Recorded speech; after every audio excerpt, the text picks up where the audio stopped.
the first time since a gunman's assassination attempt, former President Donald Trump makes a triumphant appearance at the Republican National Convention. Wearing a bandage over his right ear, Trump appears for the first time with his running mate, Ohio Senator J.D. Vance. We have live team coverage on the RNC, the latest on the investigation into the assassination attempt against him and his big legal win in Florida. We begin with Mary Beth McDade with highlights of today's day one at the RNC and his VP pick, J.D. Vance. MB.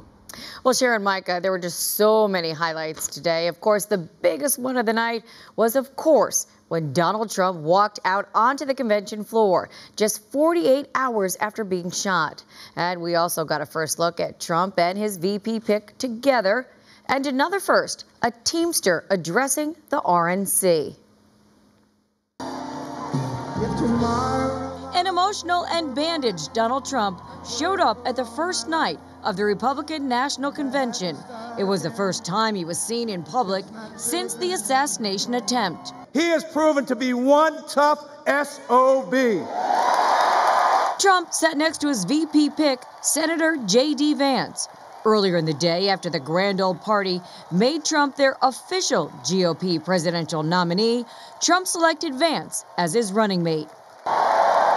Vance then was seen receiving a warm response as he entered the floor with his wife. J.D. is a living embodiment of the American dream. He came from humble beginnings, and even as his life took him to places he might have never imagined, he never forgot where he came from. Vance is a 39-year-old father of three and the junior senator from Ohio, who was first elected in 2022. He was once a Trump critic, but turned into a loyal supporter once he got to know Trump. Vance grew up from humble beginnings in the Rust Belt. He was born in Appalachia to a single-parent family. Mom was a drug addict. He was raised by his grandma.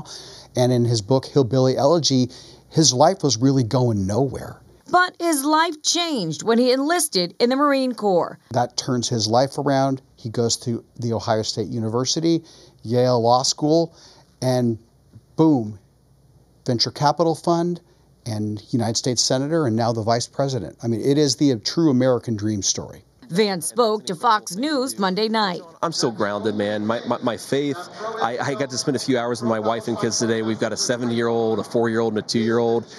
Things are crazy and things are way different, but I'm still a husband and a dad first, and that's going to make me a very happy guy over the next 4 months. KTLA's political expert says Trump chose Vance for his loyalty and conservative values.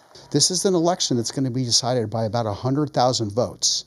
Unless something dramatically changes, those votes could be the ones that J.D. Vance goes out and get that forgotten middle America. Monday night speakers consisted of an array of GOP leaders, business people, and celebrities who focused on Monday's theme, the economy. We were safer, wealthier, and stronger. A vote for Donald Trump is a vote to put money back in our pockets and good food on our kids' plates. As Republicans unite around Trump, Trump's final presidential primary challenger, Nikki Haley, who was originally not going to attend the convention, is now expected to speak tomorrow night. J.D. Vance will speak on Wednesday, and then Trump will close out the convention with his speech on Thursday night. Micah? Mary Beth, thank you.